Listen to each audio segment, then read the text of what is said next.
There's a rule that a million retirement calculators are built on.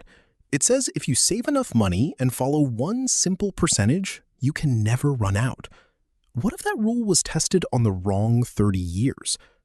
Back in the 1990s, a financial planner named William Bengal ran the numbers on how much money you could safely pull out of your investments every year without ever going broke. He landed on 4%. Pull out 4% of your savings the first year.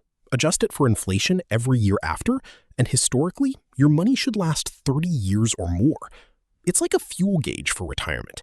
As long as the needle doesn't drop below empty, you're fine. Here's the problem.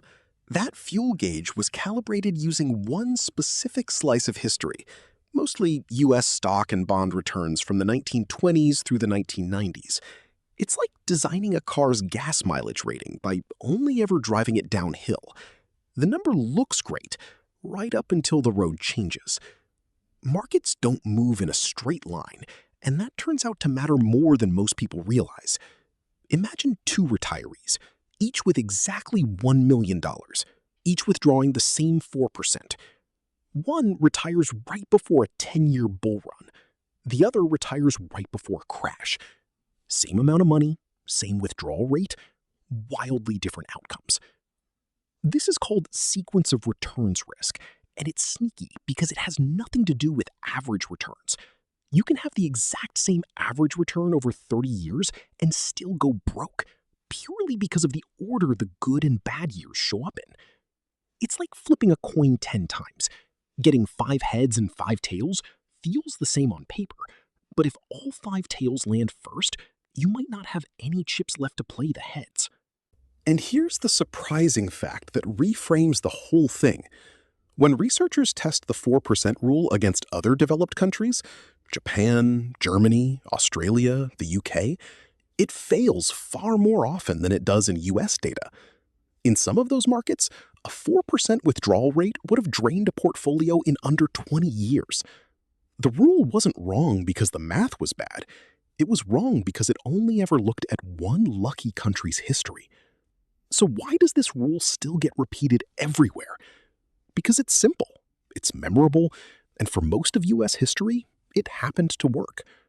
But happened to work and guaranteed to work are two very different sentences.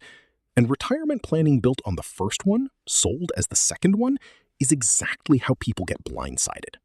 So, is the 4% rule a lie? Not exactly, but it's not a law of physics either. It's a historical average dressed up as a guarantee. The real risk was never the number 4. It was believing any single number could survive every possible version of the future.